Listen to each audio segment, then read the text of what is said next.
What's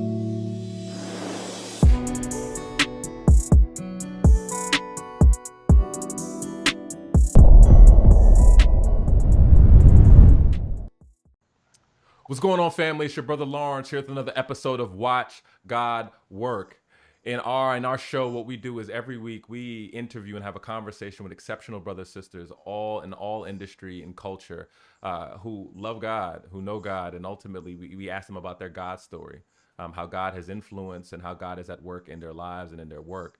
And I'm excited about our brother who is here today with us, my brother Justin Tanner. What's going on, good brother? Hey, what's going on, Lawrence? Glad to be here. Thank you for the invitation. Doing well. He's what this is one of those situations where I've seen his name. I've known him. He's everywhere, but we actually, we're not introduced years ago. And but the story of this brother, man, I will give more of a floor for him to kind of give that.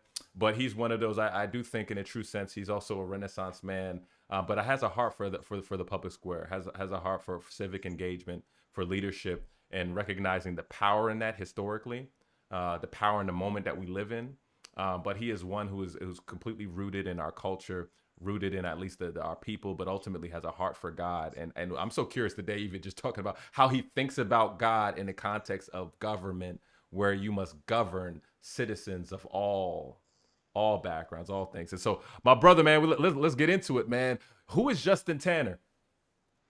Oh man, that's a loaded question. Well, Blue first Ocean, again, Blue thank Ocean. you so much for allowing me to be here, and thanks for those of you who've joined us. Yeah, Justin Tanner is a Christ-fearing, and I'd like to say that first. I'm a Christian, Mm, man of God, who's a husband, mm, and who really cares about his community. And I think that sentiment has pervades all of the work that I do, both professionally and personally. You see that as a consistent theme, and if you've kind of followed me over the years, you'll see that is what I'm truly passionate about, and I feel blessed to do what I do. mm.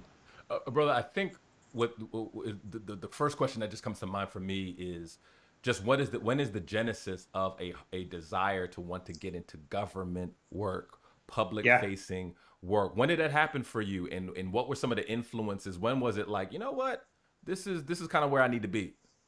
Yeah, that's a great question. It didn't necessarily happen overnight. It's funny when I talk to young people, particularly the ones that are interested in the space that I'm in now. Mm, The level of curiosity and the level of focus that they have is light years ahead of what I had when I was their age. I never set out to do this. My parents had come from corporate environments. They both went to HBCUs and big, predominantly white institutions for grad school. I just assumed that I would follow in the same footsteps, major in the same major that my dad did, marketing. I attended Howard University. shout out Um, Bison, shout out to the oh, Bison. I had to do that there. But yeah, I mean, while there, I didn't envision myself, even though I was in DC, going to the Capitol, talking to politicians. At the time, I had a keen focus on and a drive and a passion for the music industry. I had a Mm, cousin who's a sports agent. He had practiced law at Williams and Conley, white shoe firm in DC, and now has his own agency. And so I wanted to do the same thing on the entertainment side and represent songwriters and producers, and that was my inspiration to go to law school.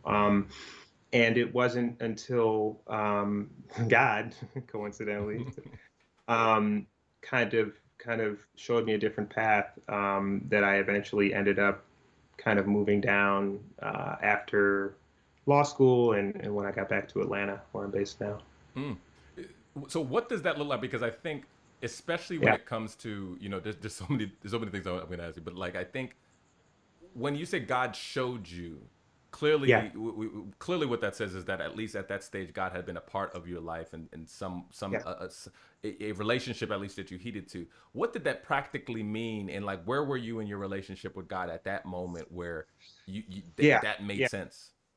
yeah. And so this ties into, I thought about our conversation. And I think every Christian kind of goes through this experience, right? So, to take a step back, during my childhood, I was born in Minnesota, grew up in North suburban Chicago. My father's side of the family was very rooted in Christ. My grandmother was very, very spiritual. And growing up, he grew up in North Carolina. And so when you're young, your parents and those that surround you kind of just make you go to church, right? They make you, sing in the choir and go to vacation Bible school and all these things, right? And so those were my kind of two anchors, my grandmother on my father's side, and then growing up in a Christ-centered household where we went to church every day, and my parents really, really gave thanks for everything that we received, every trial, every experience that we had. But it really doesn't kind of take hold until you actually live your life and experience God for yourself. So Mm. what do I mean by that? I knew from the teachings and the guidance, even at St. Paul AME Church in Glencoe, Illinois, and here at Zion Missionary Baptist Church in Roswell, Georgia, that God was there, right? Mm. Kind of kept a hedge around me as I matriculated through high school and then on into college. But for me, I think it was two different things. Number one was growing up. I never really had issues in school in terms of performance, right? I was always a very high performer. I was always playing sports and gifted programs and et cetera, AP courses. But it wasn't until law school where I really, really struggled academically because it's just a different style of learning, a different way of thinking, a different way of taking tests. I had nobody in my immediate family that had gone to law school. So long story short, when I got out and came back to Georgia, I experienced a roadblock personally. I always thought I would practice law, and for whatever reason, as a part of my own personal testimony, the bar was just a challenge for me. It was Mm. anxiety issues. Um, it was physically draining for me, mentally, emotionally, and I ran into challenges, man. And looking at my peers who went on to practice at big firms like King and Spalding and some of these other firms, both locally and nationally, I felt kind of I began to really, really get angry inside about why my career wasn't moving the way I thought it would move, right? Mm. Mm. And so that continual cycle of repeatedly running up against that roadblock and stumbling and trying to find my way in the world where I thought I was supposed to be grown and I thought I was supposed to be on my own. And here I am living with my parents and, getting into my early to late 20s. And as a man, just in terms of trying to kind of navigate relationships and feel like I had something that I was contributing both financially as well as just something of my own Mm. that happened. And so the long story short, I went through some pretty dark times in terms of personal challenges, and and all the way again, parents pouring love into me and telling me to kind of remain faithful and that God had a path for me, right? But it wasn't until I kind of turned the curve and started coming out of that, and I found kind of like my purpose, that things began to change. And so I'm eternally grateful for that. And that's the first time that I really, truly experienced God personally, as someone who was kind of always there directing my path. And everything I went through helped to shape who I am today. Mm. I, I- w- Thank you for sharing that. I think there's a few things. One, I think being at that uh, dregs kind of valley moment, of, I'm not sure. I feel like I am valuable. I've done all this work. I'm seeing peers and people excel.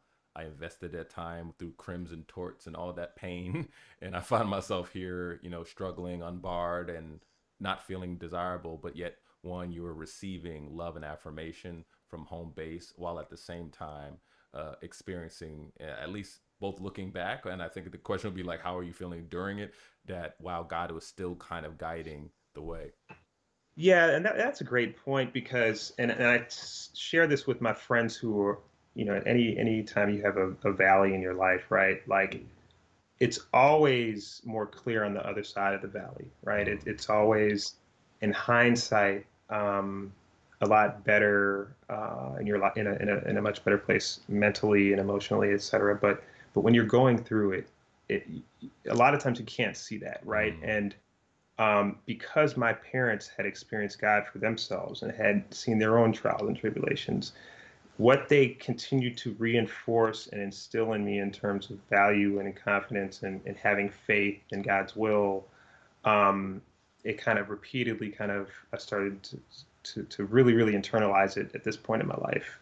And yeah, I mean, I think that is what, and again, I didn't really understand that was happening again until, Yeah, yeah. right? But as you're going through it, it's just, and just very challenging. And that's what I try to remind, my friends, or try to give them comfort in knowing that they'll get through things. Mm. Yo, this is dope. One, because I think you're giving a picture of just how essential parents are. I think one of the common questions that even with peers who have young children now, there's this tension depending on even where you are with faith. Sometimes it's kind of like people had an experience where they felt that their parents made them do things, and they're saying, "Well, I'm going to allow my children to explore." So it's this extreme of almost like my parent, my kids are just out here floating in these streets, right? And then there's a flip side of my children just don't grow up. I raise them, and there's something about the seeds and how that actually comes to fruit and fruition in you. So it seems like there's a real clear picture of that in your parents and you, and Yeah. that being formative to you, even beyond the 18 years and coming back home, where you're like, oh wow, well, that's what it is. Because I'm hearing for you a God of wow, it's reassuring to believe that there is a guiding hand, there is a purpose to my life, Yeah. and God became Yeah. somewhat good news to say, wow, there must be something to this thing because there's a plan for my life. Was that what the picture of God that made kind of Jesus and just the exploration, like just this is good news? Was that kind of the intro where you're like, oh wow, he has a plan, and this is Yeah. real? Oh, absolutely. Absolutely. And I'll tell you, I can share concrete examples, but first I just want to say, I feel fortunate and blessed, my wife and I, to have had, our parents Mm, there in our lives. She has a sister, I have a sister, but a lot of people don't have that, right? And mm, so one thing I'm passionate about, particularly as it relates to young brothers, man, is really, really trying to set aside time, whether somebody reaches out on LinkedIn or somebody asks me to come talk to them, that I try to intentionally pour into them because mm, you never know where folks are coming from, and you want to be able to kind of at least add value to that person's life. mm, But getting to your question, yeah, I mean, I saw an array of themes, that, and I didn't know where my career was taking me, mm, but that kind of helped to reinforce and reinstill the fact that I was on the right path. So let me give you some concrete examples. The first is my commencement speaker at Howard University was Atlanta Mayor Shirley Franklin. mm, Uh, that's significant because one, she's a Howard grad. But number two, I had moved to Chicago from Chicago to Atlanta halfway through high school, and she was the mayor at that time. Well, after law school and after I experienced these issues, I kind of bounced from job to job. mm, And it wasn't until Senator Barack Obama at the time ran for the presidency, that I was through that experience, I was connected to State Senator Kasim Reed, who had run Mayor Franklin's campaigns two consecutive times, helped to get her elected, for 8 years, mm, and then who coincidentally is also a double Howard grad, right? mm, Who took me under his wing and provided me the opportunity to work on his campaign, mm, right? Because he saw there I had an interest in politics, and he helped to kind of nurture that interest. And so as I kind of look back, and there are a series of of coincidences like that, and I don't call them In coincidences. quotes, in quotes. Yeah, yeah, that the guy was actually ordering my steps, right? And I thought I was lost in my career, but one experience built itself upon another, and because of my experience with the Kasim, then I always call him Mayor Reed or K. And I got exposed to the inner workings of politics and government, and that's what kind of introduced me to Barack Obama's reelection campaign. The mayor had a great relationship with President Obama, and I supported the campaign in my spare time, raising money and trying to provide resources. And so that kind of, in turn, led to the presidential appointment I received, which and all those experiences are how I got to my current job in the private sector. There's another array of coincidences. So again, you kind of see it, as you go through it, but you never really understand until you get further along in the process. Yeah. At least for me, my experience. Yeah. This is good. I love how you tied that in because I think this is where I was gonna go. One, I don't want to speed past the fact that I think this is an experience that I think many people are feeling in these times now. Yeah. Of whether transition, whether it was work, whether relationally things have shifted, and you kind of just feel lost, and you're like, I just Yeah. don't know Yeah. Yeah. how these things come And to together. that, yeah, to that point, I tell students all the time, or young people, I still don't know what I want to be when I grow up, right? Like that has always been a theme, right? I know what direction I want to move in now, but I place a lot of my faith in having God kind of reveal things to me along my journey, right? And I don't Mm, necessarily, I have goals, I have aspirations, I have things I want to do, but because of that experience, I'm more open to the way that I'm being led, right? And I mm, think that as you kind of get more comfortable with your walk with God and you ask Him for discernment along the way, He will reveal things to you. And it's not like a voice from the sky opening up with a booming voice that kind of just tells you what to do. It's more feeling really connected and keeping your eyes open and of being aware of opportunities when they present themselves, right? mm, And to your other point, because the last 10 years of my career, with exception of the most recent three, but over a decade, I've spent in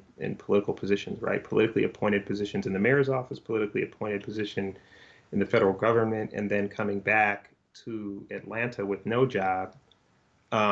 What does that look like? How do you navigate that, right? So every 2 to 4 years, I was always worried about whether or not I'd have a job, right? I was always, you know what I mean? yeah. I mean, and that's part of the reason why I decided to just get out of that space and get to a point, having a wife and trying to start a You're like, family. bump all But this. yeah, and so you learn to kind of you have ideas and you have targets, places that you think you might want to work, but really it all ends up being a combination of timing, preparation, and the right fit, and you end up. I truly believe that you end up where you're supposed to be. Mm, mm. This is I appreciate that. I think I was just like, I got wife, I got wife. It's just Yeah, yeah. she's just like, what's the I got plan? bills. She has needs. You know what I mean? I want to get into now. I want to get into this action a little bit now, more a bit now, because I think both in the public square, I think people have seen. Um, this is not new news, meaning the tension of government, Yeah. responsibility to its citizens, failure to address things, the limits of government, all that. One of the things I hear often as someone who kind of loves and follows kind of leaders and how they serve would be uh, people's tension around their faith and feeling like they can't bring it fully to their work in public Oh, service. Now, again, yeah. that's just, I'm putting this in quotes in terms of things that people have said of saying, oh, I'm going to be in government, I'm going to be in politics, it's separation in church and state, or I can't really be outward about my faith. Was that ever a conversation that you had with yourself? Was that ever really the reality? Do you even buy into that in terms of your journey and how your faith manifested itself in terms of your day to day work? Yeah, absolutely not. And that's a fantastic question. Since this country was founded, you find an undercurrent of faith kind of interwoven in um, the fabric of the country, Mm, right? Like in God we trust on currency, right? Like um, there's just the Pledge of Allegiance under God, indivisible. When you swear an oath to protect the Constitution of the United States, unless I'm mistaken, until recently, it always kind of alluded to that type of thinking. And so, um, you know, where I come down on this is, everybody is shaped fundamentally by their experiences throughout life, their mm, upbringing, where they went to school, where they lived, who they were friends with, socioeconomic class, all these things, and faith is an integral component of that, right? And so. Um, and so that's one point. The second point is I think that, and this is one of the lessons that I learned from former Mayor Reed. A lot of politicians have a fundamental misunderstanding about what it is, right? So in its truest sense, public service is just that. And so what an elected official is supposed to be in a purest form is a steward of the public will, right? So mm, you compete with other candidates. There's a vision that's cast, and one person is elevated to the opportunity, and you're supposed to shepherd that opportunity and leave that position in a better and your constituents in a better place than when you found it, right? mm, And in its pure sense. And so when you think about who you are, that has to manifest itself because that's what you presented to the people, right? You presented your authentic self, right? Hopefully you did that, right? mm. Yeah. And so my values and the way I think about life and the way I think about things in terms of equity and class has always been shaped at its core by my faith, right? And Mm, so that if I were to ever run for office, and I get encouraged to do that a lot of times when people see you in the space. That would be the foundation through which I would, frame out my policies, right? And mm, so while you're not beating on your chest saying it because that could either turn people off or offend people or whatever, um, it is something that would be able to be seen through my policies. The last thing I will say is that, I'm an unashamed Christian, right? Like mm. I don't have a problem if you look at any of my social media profiles at Justin G. Tanner, in case anybody wants to follow me on social Light drop, media. light drop, light drop. Keep it Um, dropping. yeah, yeah. The first thing I say is that I'm a Christian. The Mm, second thing I say is that I'm a husband. And then comes my professional accolades and what I've done, right? mm, And so I think that's just so fundamentally core to who I am that you'll see it in how I conduct myself, rather than me kind of just. Other than that, those two blurbs, mhm. or that one blurb, you won't really necessarily see it. Mm. I love how you say a shepherd and steward of the public will. I wonder how many people think about it when they see it, and when they see Yeah, people in public positions and those taking that understanding and mindset of that responsibility, stewardship responsibility, and ultimately those as servants. And the word, obviously, the use of the word shepherd. I won't even take it a step further because I think there's just the tactical element of some of the day to day things. So whether it is you in the Obama White House or whether it's you in Atlanta on the ground serving, or whether it's from a caucus perspective in Georgia. And my question would be: has there ever been a policy position or some sort of interface role or position you've ever been in where your faith distinctly in this decision of policy, in this decision of thing where you're like, you know what, I actually believe, based on my faith, that this specific is path is the way forward?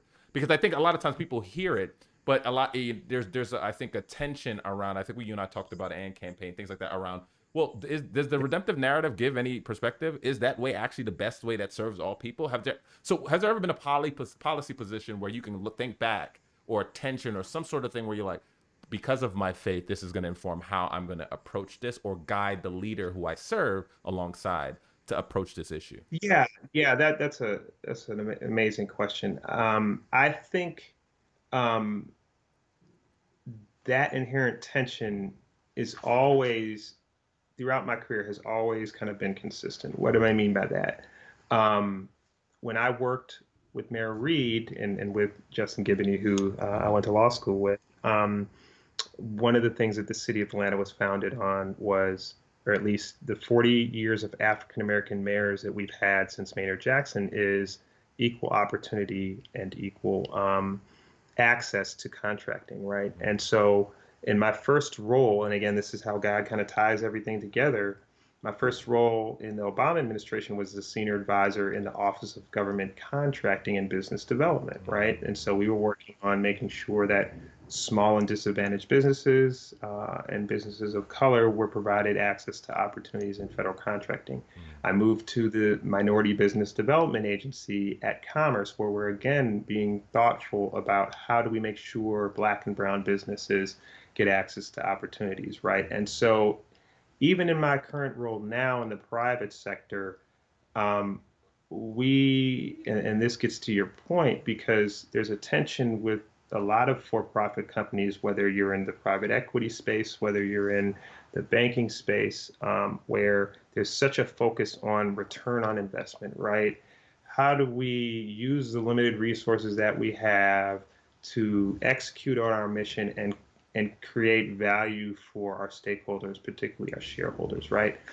But that has to be balanced with, in my mind, and I will all, and it has always helped shape over the course of my career, um, the interests of the citizenry from an equity standpoint, Mm-hmm. right? So a lot of our folks don't may not have a lot of the resources. They may not have access to broadband, digital, opportunities. They may not have the resources from a banking and thrift lending, or the guidance or the tools and able to navigate through these systems, right? And so my work in and of itself has always been at the intersection of equity, inclusion, and making sure that I am A, executing on the mission of whatever entity that I'm a part of, in this case, a corporation, but two, that I'm bringing that lens and that perspective both to government officials, right, who make policy decisions based on,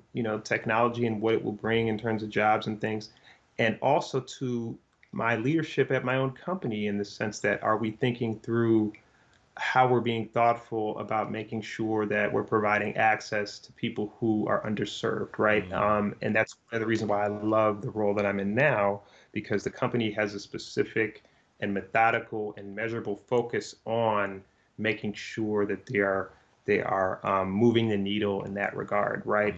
So that's just one example, but I also think that as we engage with policymakers, and this is something that Justin touches upon in his work with the ANT campaign, that we approach it from um, a Christ-centered point of view, meaning that we approach it keeping our faith in mind and telling elected and not compromising our faith in terms of how we approach issues that are core to us, to our fundamentals, right? And regardless of where you fall in the political spectrum, um, your core beliefs have got to kind of guide your thinking in terms of how you communicate with these policymakers, right?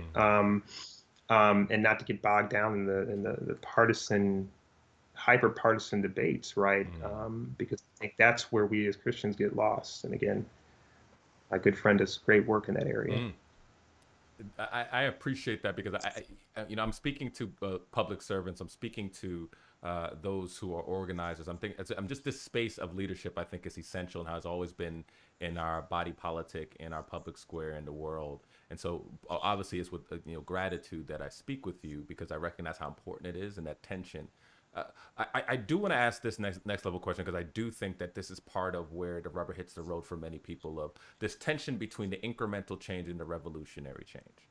Yeah, The tension absolutely. between the we have to work the system and come on the inside versus this is inherently not equitable, right? Or people think about even just financing and campaign and how their leadership feels like there's more beholden to those who have the dollars, but those who don't have the dollars are the citizenry. Yeah. What does that tension look like for you? Because I think what you've been speaking to has been somewhat of the tension and the paradox of it and navigating it. But have there ever just been moments when you're just like, I'm tired. I know politically this is what I need to do this thing, but this just seems so wrong, and I'm tired. Like, Yeah, absolutely. And that's, man, these are great questions. Yeah, I think that has always been a challenge, right? mm, And I think I frame it within a couple of contexts. Number one, I think about, and again, this is specific to Atlanta and part of what has made me who I am and my political experience. If you look at, what the great civil rights leaders, whether it's Ambassador Andrew Young, mm-hmm, whether mm-hmm, it's Congressman John Lewis, the late congressman, whether it's even Vernon Jordan, my God rest him. recently deceased Omega brother, who grew up in Georgia, and all of these people, Reverend Dr. Joseph Lowry, like they made progress, and even with Martin Luther King, right? They made progress through incremental change, right?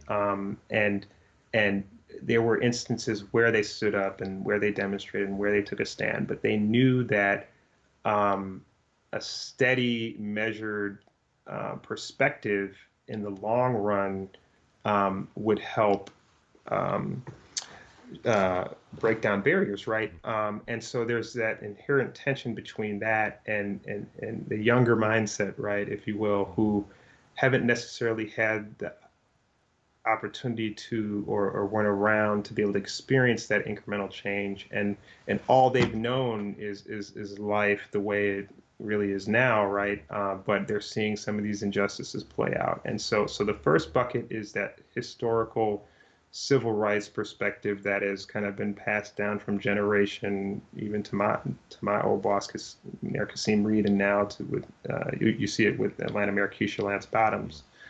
The second perspective I have is what was framed by President Barack Obama, right? So if you read his most recent book, or if you read many of his readings or kind of study him, he always has kind of like a holistic view on the progress of change, and that while we may be moving forward, change is not promised, right? You can move backward, and so you have to be persistent in these things, even though, as previously as we were talking about, maybe as you're going through some of the policy decisions that are made, and you're not really um, agreeing with them, or you strongly disagree with them, right? You always have to kind of view the political space through that lens. mm, But so that's kind of like, those are the two kind of buckets. But then I do think that people like me, who are relatively young on this spectrum, but not young compared to Gen Z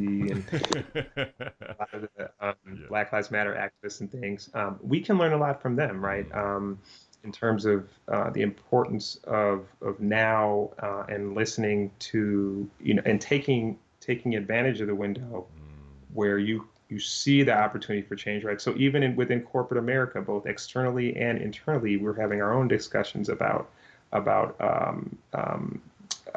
recruitment and retention, and how do we kind of support and elevate, sharp young minds of color within our company, and then how do we retain that talent, right? And so all of these conversations, there's a balance between that tension that you kind of brought up. And it's slow, persistent, being able to position things in a way that they'll be received by senior management, but at the same time, making sure there are measurable goals that you can look back on and say, yes, we've made progress in a meaningful way because it's time for change, right? mm, mm. The- I think that's going to be really instructive for people because I think even from a faith perspective, there's a lot of precedent, let's say, a biblical precedent. I think that is inspirational. There is the view of many of those who were faithful did not live to see what was promised. There was those who led and delivered those under the stewardship of God of Moses, but he didn't necessarily see the promised land. King didn't think he would see us get there. And so to your Absolutely. point, though, I do think there is an exodus, there is a biblical precedent for it. But to your point, there's just in throughout history, even more recent than that, Yeah. we have examples of people. This is I want to press on this point even as we kind of come to the close, because I think beyond the work you have done, what's really inspirational, I think, is because you've been in these spaces of intergovernment affairs, very relationship oriented roles where you have to nurture, honor, Yeah. maintain relationships and maneuver. And I'm not talking about in some slicky when people think about this way, but I just think in a genuine way. While at the same time, you got a life. My brother, like you have a wife, you have responsibilities, you have nephew, you have this, and you have local responsibilities. You have a lot going on. How has your faith, like just your faith, been able to give structure, discipline, Yeah. promptings, wisdom around? Okay, I can go deep here. I can't really Yeah. go here. Just what does that even practically look like when you think about your Yeah. faith and relationships and responsibilities that you have in life? Yeah. I mean, that's again a fabulous question. Number one, and it always comes back to my parents and my foundation. Mm.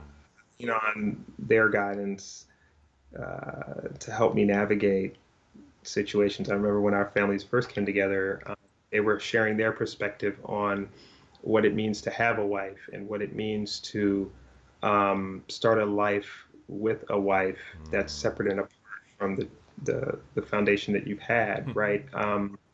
And so through that reflection process, I've tried to be more receptive and open to really listening and trying to understand things and prayed for patience and discernment. I was like, listen, brothers, you heard him saying, Wisdom. he said a lot in that. He said a lot. Oh man, if y'all only knew. But it's really listening and doing and following through with commitments, right? So Mm-hmm. that's like the first bucket. Um, I think the second comes from a sense that, along the way, I've had a variety of mentors or folks that I've kind of encountered. Some have been helpful, some have not. Some have even worked against me, right? Mm-hmm. But what I've tried to do is remember the folks that have really, really poured into me and provided me with a lot of tangible guidance that was valuable and that also helped make me a better man and a better person, right? And Mm-hmm. so I try to create, I try to be mindful of that as I go through my day, as I'm engaged with a myriad of work issues and things that my wife wants to do, but to be responsive to requests that come from folks that I've either known for a while or folks that even that I don't know that are trying to navigate this thing called life, that are trying to get closer to what and they may not even know what God may be calling them to do, right? And so there is a balance, but I've also learned, again, from the male role models in my life, that there comes a time where you have to create that space that that can't be breached, right? And that Mm-hmm. so I know at a certain time of the day, if I'm not done with my stuff, it's gonna manifest. And y'all I'm peep trying the to y'all peep the I'm trying to pause. be as diplomatic as Did y'all yeah, peep the pause? but she's my primary responsibility. My nephews and God willing, my children are going to be number one, right? And Yeah. so as long as you kind of set that boundary in terms of how you navigate everything else and kind of make that clear, then you should be okay. Brother, man, one, I think two things I want to play back. Thank you for sharing that piece. One of the pieces, I think, the importance of that box, right? You see the Yeah. picture even in Jesus in the scriptures, and he's kind of like he got up early in the morning, and then the disciples came to like the people that are looking for you, right? Like No, they bring it gonna back. Yeah, yeah, they gonna come, absolutely. and so I do think that's instructive for brothers and sisters of just being able to have a space, especially if the nature of your work, people take energy. Yeah, So, yeah, yeah. Oh man, time. In some cases, you have to kind of absorb their problems and help. I mean, it could put a lot on you, particularly in the people space. And my wife's an introvert, so she hates being around people. So we balance each other out. But yeah, you as dealing with a lot of people, I think, that point really hits home with me because it could just be a lot. Brother, you oversaid. I want to get personal and disclose, man. I mean, given the nature of the work, I think you alluded to it just with that question. But like, how do you most connect with God? What does that look like on a day to day basis? What is your rhythm with God? What does that look like? How do you make sure, if somebody could draw up the perfect picture and you getting kind of really plugged in, what does that look like for you and your perfect rhythm with God that you have? Yeah, and so that's been a challenging um, issue for me on two fronts. Number one, as it relates to COVID, right? Like, Mm, so my rhythm, my weekly rhythm, was my church time, right? mm, Like that drive to church, kind of getting my mind set, focusing on experiencing the service, listening to what the pastor has to say and how to discern how that manifests itself in my life, and then trying to execute on that or live that through the week. mhm, So COVID kind of really kind of messed that process up for me, and in addition to kind of navigating online from a daily standpoint, I think there's been more of a shift, right, in terms of my focus mm, and focusing on trying to remain connected, right, and more so than I had in the past. So it's not mm, like I hadn't, but because of the nature of what I do, particularly pre-COVID, when I was traveling, I cover a territory, right? mhm, So multiple cities, multiple meetings. Um, Sometimes it's hard for me to kind of have that set time mm, where I dedicate it to my spiritual growth. So what I've had to do is I've had to just kind of be intentional about that quiet time. It might be really late at night. It might end up on another day being early in the morning where I'm trying to be intentional about it. That's number one. Number two, in the other spaces and through some of the other organizations that I'm affiliated with, Prince Hall Masonry, for example, there's a dedicated space to kind of have a window of time where you're focused on reflecting on the higher power in your life, mm, right? And that's just something personal to me. So I try to kind of build it in or incorporate it, even with the frat, right? mm. With Omega, always to kind of incorporate it so that it's not like if I miss that window during the day where I kind of have my quiet time, there's another way that it may be manifested, right? Mm, But then the last piece is, and this is something you alluded to that I'm just really, really trying to focus on now that I'm at this stage in my life is to really, really try to um, think and reflect more and be intentional about it. Like it takes intentionality and it takes commitment mm, to really, really, really say that this is going to be something that I value and this is going to be something that I really make an effort to mm. deepen my understanding and make sure that I have a closer relationship with him. And that's something that I really, really need to kind of continue to kind of drill into myself, right? Mm, Um, mm. Yeah, I appreciate just the humility of it because I think that actually is freeing for people to hear, to recognize that we're all on a journey, right? No one has it perfectly, and we're all trying to, figure out how much more, how we could better incorporate or how better be in lockstep with God in our lives. And I think that actually is more inspirational than someone seeing somebody from a tower or from Mount Sinai above who has it all figured out. None of us do. Um, it, yeah, yeah, I would have to say, man, one, I've just really appreciated this time because I think wow, there's an understated wisdom, to serve in the roles you've served at the times you have, and the time in Atlanta at that time. I think if people do some research and recognize yeah, you've seen a yeah. lot in a very short amount of time. You're young, brother. You may not be TikTok, but don't claim it, man. Don't claim the old yet. Don't claim it. I'm saying this for Oh, myself. no, man, I got a haircut, so y'all can't see Yeah, the gray hair. man. Pushing it, Don't claim it. The corners might get lighter, but we still out in these streets, man. So like, you know what I mean? But Yeah, yeah, but I right. appreciate I think what's coming through, I think, is the wisdom, the patience, the reflectiveness of being able to look back and see even in that moment post Vandy and having that time that you had. I would want to give you the space to particularly speak to a brother or sister who is in that valley moment, but they're in that valley moment with God, meaning they may not even had a relationship with God, at all, and it's kind of like I hear these people talking about it, and if you were just kind of giving them a guidance on like a first step where there's like, I'm not sure about this whole God thing, I really love what I do, but I still kind of feel a bit, off, like what would you kind of give them in terms of guidance as a first step where they're like, I'm not sure about this God thing, but I want to learn more, what would you say to them given kind of your story and journey?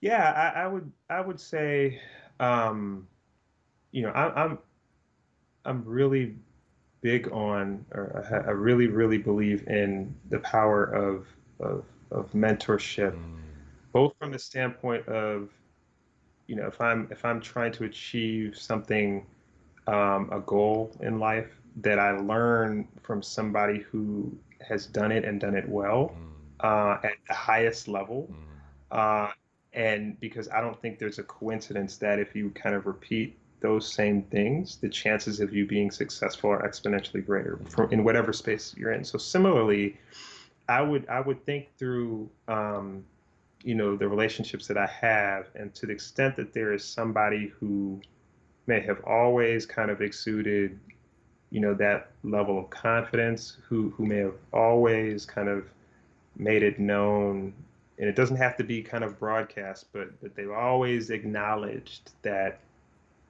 he has always kind of been with them. And I have a group of remarkable friends, that I met, particularly at Howard, from all walks of life, that kind of have had that own kind of light, right? Like, and I tend to be drawn to those folks. So I think for me, that can be a way where they can kind of show you and share, just like I've shared, and just like your guests have shared, how they were drawn to him, what were the types of things that God revealed in their lives that helped them navigate, right? And mm, what, basically, a lot of the same questions that you're asking. What was that aha moment? What was that space where you felt really, really connected? And then I would say, just take your time with it, because you're gonna, as if you the theme is, you'll learn it for yourself. Nobody can mm, teach you, mm, mm.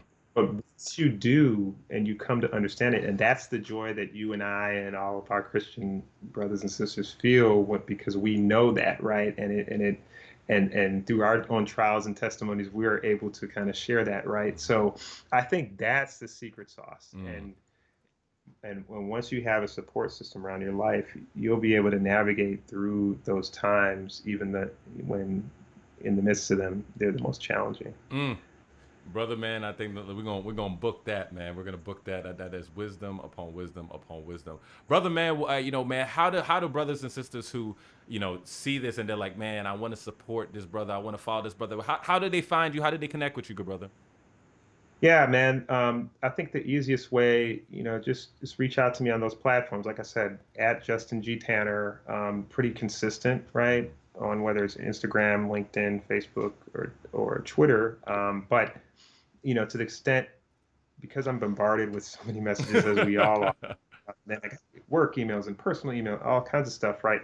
So if you reach out, and this is just in any sense what I tell mentees, even if you're, looking to connect with somebody and they don't respond, right? I would just say, just be persistent, be measured. So you can message me at a certain point, I'll see it and I will respond. Mm-hmm. Like, I guarantee I will respond. It just might not be that day, or, you know what I mean? Mm-hmm. But I try to the extent that I can, interact with folks, and, happy to chat about anything. Mm-hmm. But yeah, that's what I would just stay persistent. And I'm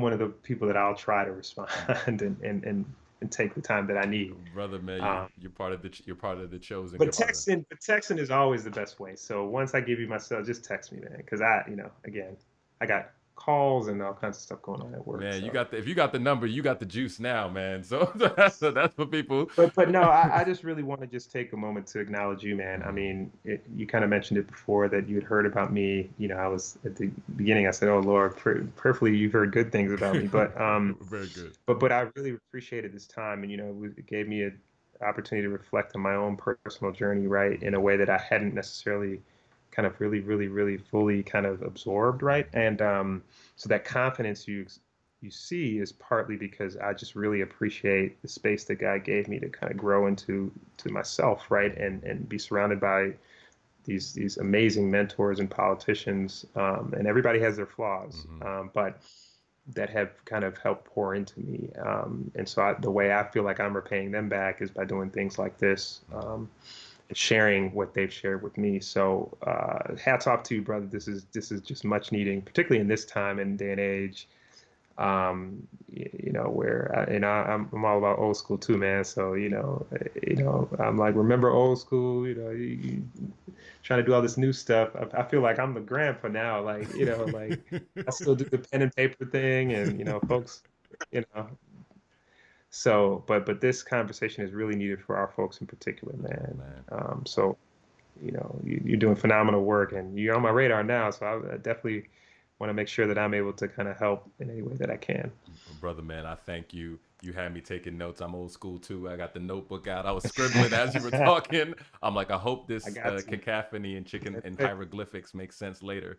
Yeah, uh, yeah, chicken scratch. Yeah, Indeed, right. indeed, man. But brother, man, I thank you, man. I thank you, brother, man. I'm grateful that Thank you you. are in the roles and the positions that you're in. I'm thankful that you are such a light and a model for brothers in terms of just their home life, but ultimately seeing the importance and purpose of having brothers and sisters serve in the public No, square. absolutely, We need it. We need absolutely. it. And so, God bless you, man.